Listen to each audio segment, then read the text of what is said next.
laut dan menghadap kepada Nabi Sulaiman. "Wahai Nabi Allah, sesungguhnya saya sudah menyelam ke dalam laut yang sangat dalam.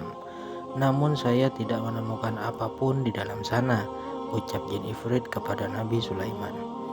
"Menyelamlah ke dalam laut lalu beritahu apa yang sebenarnya terjadi," pinta Nabi Sulaiman lagi kepada jin ifrit yang lain untuk yang kedua kalinya. Menyelamlah jin ifrit yang kedua, dan selang beberapa waktu jin ifrit pun muncul dan menghadap kepada Nabi Sulaiman. Apa yang dikatakan jin ifrit ini sama seperti perkataan jin ifrit yang pertama tadi.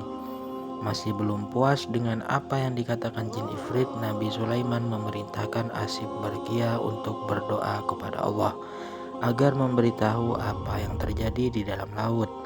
Asif Barkia adalah menteri Nabi Sulaiman yang disebut di dalam Al-Quran pada surat An-Naml ayat 40. "Beritahu kepadaku apa yang terjadi di dalam laut sana," pinta Nabi Sulaiman kepada Asif Barkia. Asif pun berdoa kepada Allah untuk menunjukkan apa yang terjadi. Setelah Asif berdoa, tiba-tiba muncul sebuah benda berbentuk kubah yang sangat indah. Saat pintu kubah terbuka, tidak ada satu tetes air pun yang masuk ke dalamnya. Padahal benda yang berbentuk kubah tersebut berasal dari dasar laut. Tiba-tiba di dalamnya terdapat seorang laki-laki yang tampan. Nabi Sulaiman masuk ke dalamnya dan memberikan salam kepada pemuda itu. Pemuda itu menjawab salam Nabi Sulaiman. "Sebab apa kau berada di dasar laut?" tanya Nabi Sulaiman. "Wahai Nabi Allah, sesungguhnya ayah saya adalah seorang laki-laki yang lumpuh dan ibu saya adalah seorang wanita yang buta. Saya merawat keduanya selama 70 tahun. Saya merawat keduanya dengan penuh kasih sayang. Ketika ajal menjemput ibu saya, dia berdoa kepada Allah, 'Ya Allah, panjangkanlah umur anakku dalam keadaan selalu takwa kepadamu.' Dan ketika ayah saya wafat, dia berdoa kepada Allah, 'Ya Allah, tempatkanlah anakku ini di tempat yang tidak ditemukan oleh setan.'" Cerita pemuda itu kepada Nabi Sulaiman. "Setelah saya memakamkan kedua orang tua saya berjalan-jalan ke tepi pantai untuk menghilangkan kesedihan saya. Lalu saya melihat kubah yang bercahaya. Kubah tersebut sangat indah. Saya masuk ke dalamnya untuk melihat keindahan kubah tersebut. Lalu datanglah malaikat membawa kubah tersebut ke dalam laut, sedangkan saya berada di dalamnya," ucap pemuda itu melanjutkan ceritanya. "Pada zaman siapa kamu mendatangi pantai?" tanya Nabi Sulaiman. "Pada zaman Nabi Ibrahim," jawab pemuda itu. Sejenak Nabi Sulaiman mengingat kembali sejarah.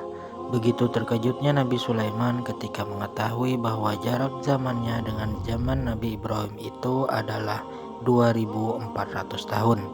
Begitu panjangnya umur pemuda, dan yang anehnya lagi, tidak dijumpai satu helai rambutnya pun yang beruban.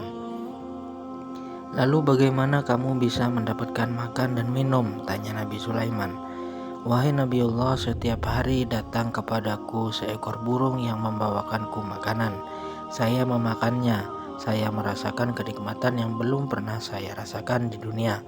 Setelah saya memakannya, saya tidak lagi merasakan lapar, haus, ngantuk, dan sifat-sifat yang dirasakan oleh manusia pada umumnya," jawab pemuda itu kepada Nabi Sulaiman.